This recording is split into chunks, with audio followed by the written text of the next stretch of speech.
บายดีตอนแรงเนาะ F4 ไซส์รอทงเนาะมื้อนี้ก็มานั่งซุ้มคือเก่าอากาศมันร้อนหลายนี่อากาศร้อนหลายเนาะป้อ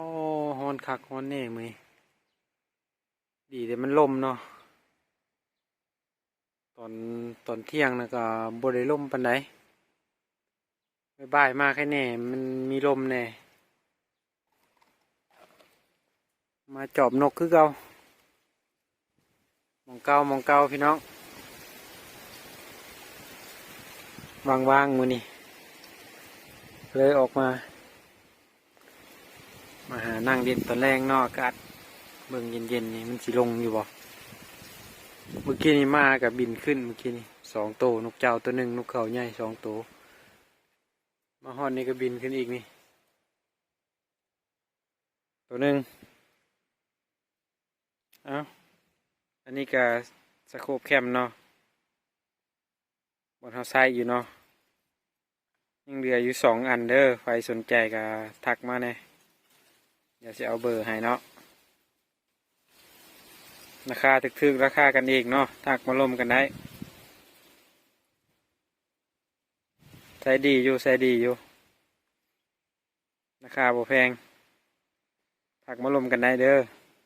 ใครสนใจก็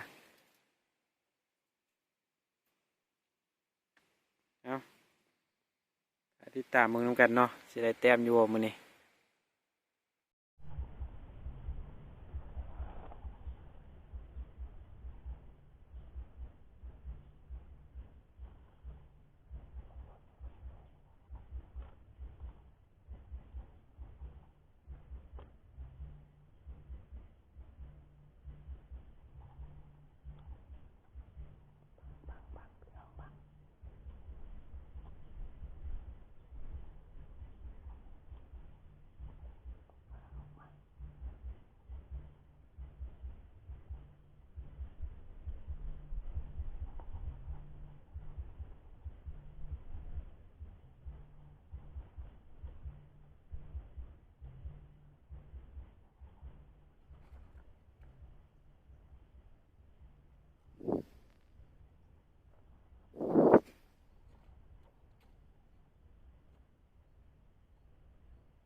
เรียบร้อย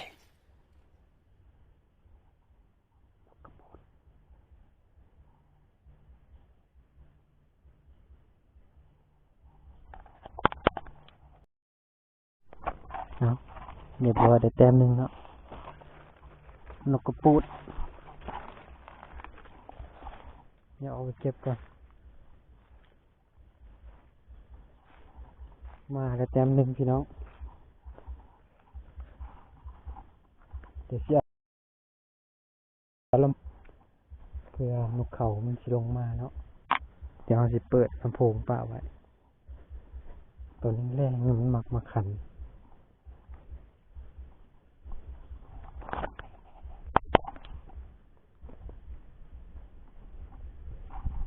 สิปะวันนี้นอนลำโพง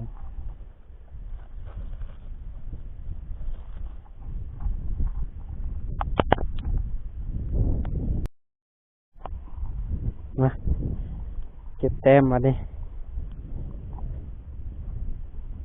กล้องนี้มันอยากสั้นๆให้เด้อพี่น้องเพราะว่ามันเป็นโกโปรยินแดงเนาะถ่ายแล้วมันอยากสั้นๆแน่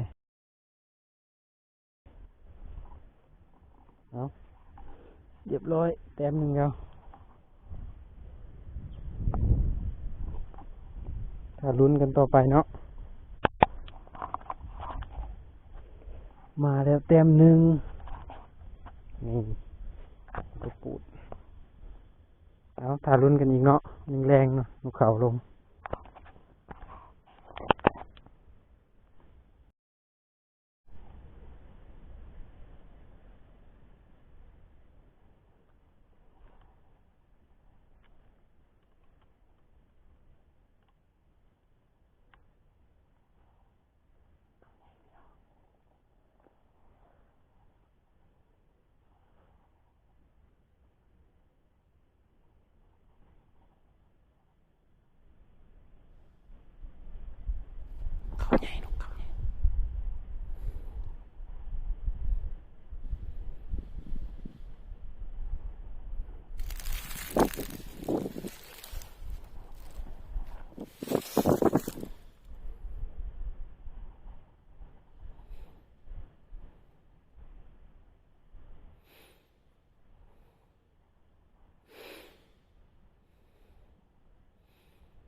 โอ้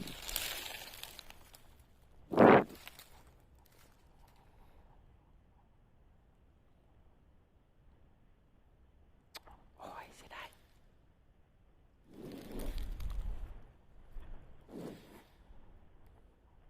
มาอยู่ไกลได้เลยวัด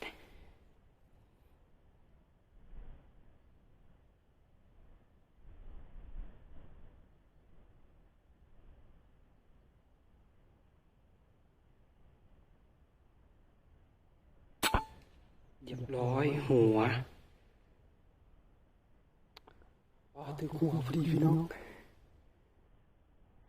เฮ็ดช็อตเฮ็ดช็อตเฮ็ดช็อต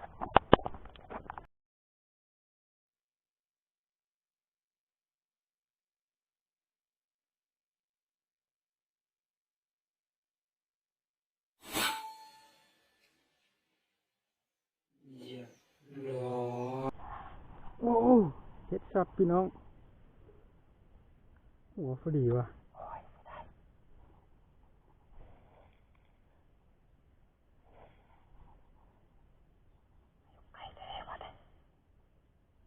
เดี๋ยวจะมาเบิ่ง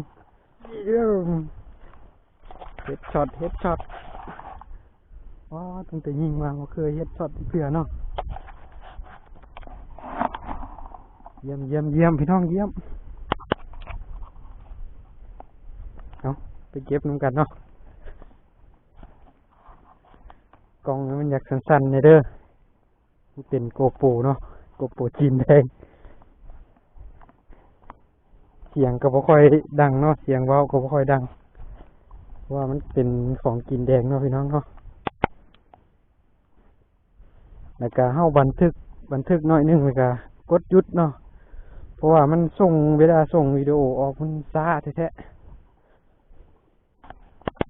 ถ้าเป็นวิดีโอนาทีหนึ่งนี่ดนขนาดเรียบร้อยแต้มสองมาแล้วพี่น้องเฮ้ยโมเมนต์หัวการคอพี่น้องโมเมนต์หัวการคอโอ้ยหลงดีใจเนาะว่าเป็นหัวมันโมแมนต์เลยพี่น้องการคอ ขอโทษ เล็กซาซีแหวนเนาะสุดยอดสุดเสริมมันเล็กสุดเสริมซาซีแหวนเนาะสุดยอดเลยสุดเสริมซาซีแหวนตัดลมเสถียรยิงบุคคลพลาดเนาะเอามันพี่น้องรุ่นกันอีกตอนแดงๆเนาะคำเลยเนาะพี่น้องเชื่ออกเมื่อนะวันนี้หมายเก่าก็ยังมานคือเก่าเนาะหลายคลิปเลยเนาะเข้ามาวันนี้เนาะคิดว่าพี่น้องคือสิเบื่อเลยเนาะเดี๋ยวคลิปหน้าจะสิไปวันใหม่สิเมื่อแล้ววันนี้ค่ำละพอได้ลาบอยู่รอกซ้ำนี่ก็ได้นกกระปูดตัวหนึ่งนกเขาใหญ่ตัวหนึ่งแล้วก็นกจุกตัวหนึ่งเนาะมันบ่ลงละสิเมื่อก่อนบัดนี้เอาฝากกดไลค์กดติดตามให้เด้อพี่น้องเด้อเป็นกำลังใจให้แน่กลับก่อนมานี่ค่ำละ5 โมง 6 โมงละเมื่อก่อนมันนี่บ๊ายบายเดี๋ยวเจอกันคลิปหน้าเนาะ